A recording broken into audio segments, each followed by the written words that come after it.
And that's part of why Biafra failed. It became a war within during the Civil War. Because dissent became treason. Even to say, Oga, are we doing it right? You were saboteurs and you were dead. And before long, the center could no longer hold. An Igbo cannot govern an Igbo, can wield out by force. Our people have strong willpower. And I wish you guys the very best of luck. Let's have this conversation. I will very much wish someday that Nnamdi Kanu and his own group. Because for me, I've never really grasped what the kernel of the argument is. I've never really. All I've had is, this kind of language that was said here about this and that was very good. I want to hear their argument. And so let them also hear our own argument. Why we are better off in a united and fairer Nigeria. Why we are better off in a united and fairer Africa. I am one of those still dreaming of the United States of Africa. It's still my dream. I'm an Nkrumahist in that nature. And so, I think it is important that that conversation begins. And so, I was quite excited to see that some people have even begun this. Very glad to see all of you. And I want to believe that as you continue this, as you push your own argument, please also be tolerant also to the counter narratives. That's the other way. I wish that any place that you have it, that it's structured in such a way that, how we used to debate in those days in secondary schools. There will be those on this side and the opposing side. I wish whatever that counter argument is, and at the end of the day, you see, we were presented with the two Nnamdis here. And at the end, we were left to choose. Well, I think even the people who were asking to choose, the moment they got shot, everybody. Then you know whether that is the one you choose or the other one, and so on. It's a deep, and that book by Julia Fodil is a book I recommend to a lot of people to read because it lays some context. And then today, each one of us, in every corner, every place, please, let's have that conversation. Let's have that conversation. Let's continue to have it. It's, I think, Father Alama, I listened to some of your homilies, and somebody says it's the one that makes common sense. The Father, think of him as the Father that makes, common sense. We need to interrogate some of these things. And because otherwise, the way we are going, blowing by the wind, the job presidency. Okay? And they go by tribal president of Nigeria. We are arguing for that. Yes. But the paradox has to be addressed. You want to be president of a country. Do you believe in the country? How can you govern a place that you don't believe in? Yeah. So that's dual personality. We must address it forcefully as a people. Where do we stand? We want Nigeria to trust you with power. When they are nobody is sure where you belong. How can you govern a people? How? And you want to step out, you want to govern Nigeria, and so on and so forth, and nobody knows where you are. and they want the rest to trust you.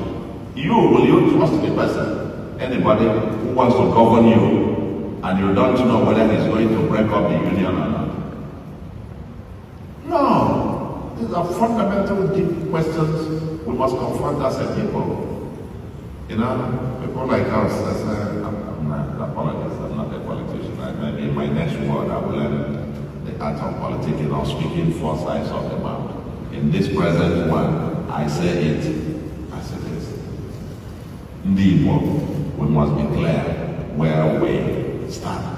If we stand in the path of Nigeria, we must willingly get into it with our full hands, full legs, and bargain and argue and battle it there, and get our own fair share out of Nigeria. You can't have one leg here, and you are neither here nor there. You can't get it that way. But I'm sure that's part of your conversation. I don't envy you.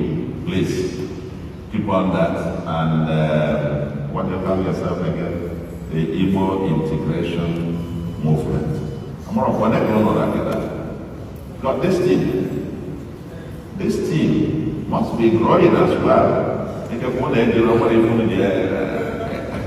What if we did the man? It's a think tank. Less is more. No, gradually. Open it, because you never can tell. There is this lady, Chairman, that I watched a few this thing. I said, who did that? I heard to somebody. Yes. I said, where? Oh, really? Okay. Then another one, I saw him today. Yes. I saw him one day. Really? Oh, really? Okay. Man, I think I'm water. Man, I like water. But it is, I must tell you, this night, I went back to school. And at some point, I cried. I'm telling you, tears rolled a few times.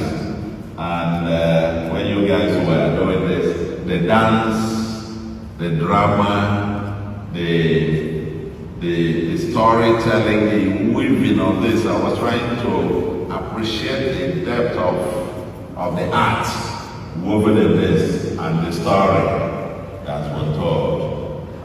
Quite nice. I've heard about Mafo region, but today I got the full story of how Mafo region and how, when he spoke the way he did, and the letter that Zeke wrote him, tears rolled down. I had to, clean off. I'm sure all of us here today, I would have missed a lot if I missed this. We stumbled on this, but I can tell you, as you advance this, I will join you. If I am unable to join you tomorrow, we will really have a great contingent to represent us. Any group that advances the conversation of the Igbo question in Nigeria will have our support. Any group that advances, we need to have a conversation. Conversation is very demanding. When you go, you be a you don't have to agree with me. But I must have my consent. So any group, for and against, once it is done in a civil manner, once there is no coercion, when we stood up and say, one day sit at home must end, it had to end. Can you build a prosperous of land?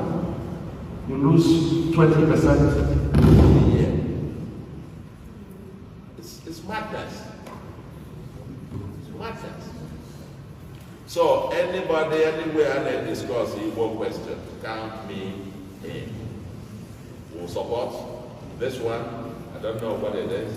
I think since you have sponsors and all of those, you don't need our support.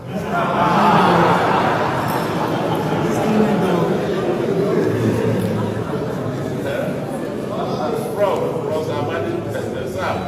When you have Professor Amadi and Sam Amadi and go there, what do you want? They will underwrite all of this. He said, but they don't know. No, they don't support.